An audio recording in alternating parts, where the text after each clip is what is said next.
I get paid to lecture at the FBI Academy.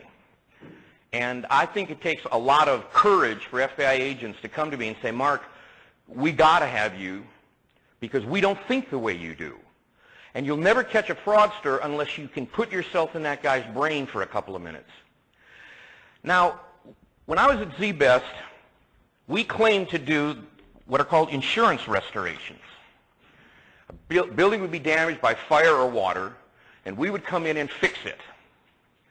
And at one point, we were doing over $400 million worth of restorations in aggregate. And as so eloquently pointed out, not one of them existed. They only existed on paper. And I created 27,000 documents to convince the big 8 auditing firms, which now is down to about the big 3, maybe, I don't know. And we did a restoration job on a building in Sacramento, California.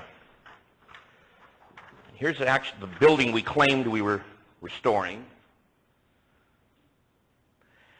And we had an invoice for the work on that building. And here's that invoice. And you see it's for $7 million, and it's for a job in Sacramento. This particular invoice went through 7 different audits. Was audited 7 different times for all of the monies that I raised in the various IPOs and bond placements. And over 106 CPAs had to peruse this and do work on it and certify it. And after I got caught, and not one of them ever suspected that there was fraud. We did $400 million worth of construction work, and yet our auditors never saw one original source document. Not one original document. All they saw were Xerox copies that I created with a bottle of whiteout, an X-Acto knife, a cheap Apple computer with the old green screen and the yellow letters. You don't even know what I'm talking about. And you have to ask yourself, I never took an accounting class in my life. I've never taken a business class in my life. And yet I was able to create the documents that fooled the top lawyers, bankers, and accountants on Wall Street. Now you have to say, if a dummy like me could do that, imagine what somebody could do if they really knew what they were doing. The 2 words that every single person in this room uses, every one of you does this, you're all guilty. The 2 words that you use, and you think they mean the same thing, are the words truth and accuracy. Because you think they mean the same thing. They say it on television. Is that really accurate? But truth and accuracy have nothing to do with each other. Now, how do you find truth when your body has been taught for years to just look for accuracy? Let me ask you, how many times has a major fraud been discovered by the accountants? Never. And how many of those did they get the blame for? All of them. So let me ask you, if you follow SAS 82, 93, 205, if you follow GAAP, will you find fraud? Of course not. Because those things are designed to find accuracy and not truth. You've got to ask questions. And the best way to get to the truth is to ask questions that I believe go into the following pattern. I call them Tier 1, Tier 2, Tier 3, and Tier 4 questions. A Tier 1 question is a simple why question to which the answer is almost always very plausible. Why did you buy that chicken stock? I've been following their financial statements, and I got lucky. Could be true, right? There's could be true. Somebody follows financial statements somewhere. But then, and most accountants go, Mom, good answer, thank you, and leave. They never ask the next question. Why did you buy specifically on this date? Why did you take great efforts to make it look like you weren't doing exactly what you were doing? Did you tell anyone else about your feelings about this? Is there anyone you talked to or sent an email to saying, I got a good feeling about hotchkotch chicken or whatever it was called? No, you didn't do any of those things. And slowly you go to Tier 3, which means you now go, now we have an anomaly or an aberration. There's a mistake. There's something here. And usually when the SEC is looking at documents at Tier 3, they say, this could be a mistake. People make mistakes. That's why God puts erasers on pencils. People make mistakes. I've made a couple. Or it could be fraud. And at that moment, they're sitting there going, I'm going to kind of weigh this and look at it, and I'm going to say, what is the person's track record?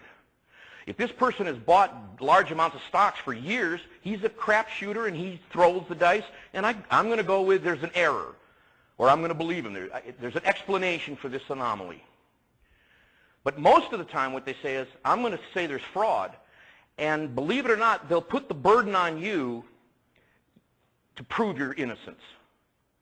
Not in the courtroom. I'm saying is they're deciding whether or not to prosecute. It'll kind of fall on you to prove your innocence. But the simple truth is, unless you see, feel, touch, and smell, or even a few other things, you don't know. And you've got to ask yourself, what questions do I need to ask? Because the word I want to scare you with is the word perception. Perception's the scariest word around. Bill can tell you, they get 2 cases, and they go, how will this one be perceived? He even told you flat, we want to send a message. We sent a message. Arthur Anderson had a 9-0 Supreme Court reversal, but it's a little too late, isn't it? They're already dead. 29,000 people lost their job. Now the Supreme Court says, oops. And the prosecutors go, but we sent a message, and boy, did that message get out. We now have Sarbanes-Oxley. You know how many frauds that law is going to find? None. Because it looks in all the wrong places. It's too late once you analyze last year's report with this quarter's report. It's too late. The fraudster is in the Bahamas drinking a drink with an umbrella in it. It's too late.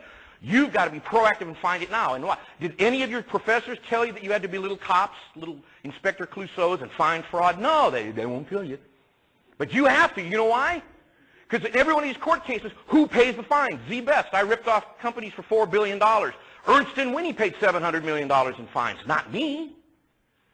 I didn't pay any fines.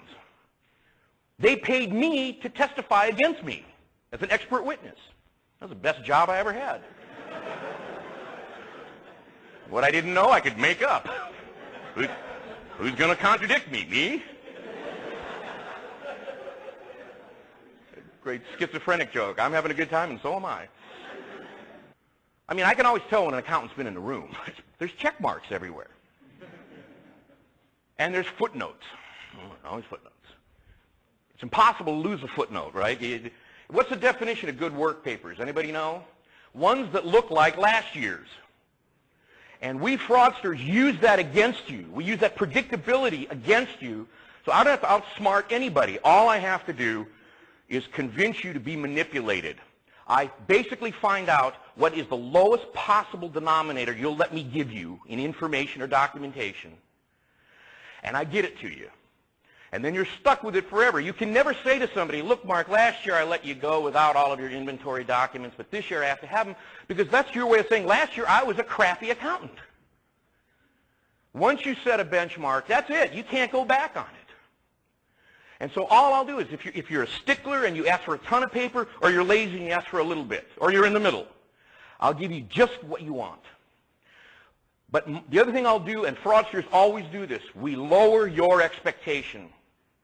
And what I try to do when I teach my CPE courses, imagine those, they're 8 hours you got to listen to me. 8 hours. I give real tools to accountants, and I'm going to give you some of them. So when you leave, you go, I didn't hear about theory. Mark told me something that was real. That's pretty cool. Now I'm going to talk about my crime, the Z-Best Carpet Cleaning Company, because it's all true. I don't like theory. I got a master's degree in theoretical physics, but I hate theory.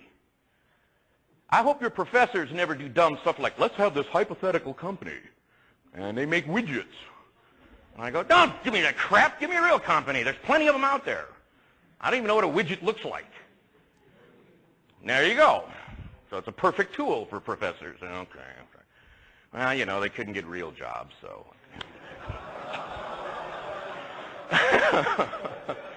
I should also say I teach at Pepperdine University, so I'm ragging on myself. I teach ethics. Go figure. But I don't like theory, so I'm going to talk about a real company. I'm going to throw a few facts out to you. At Z-Best, we did competitive bids on restoration jobs where there was fire and water damage.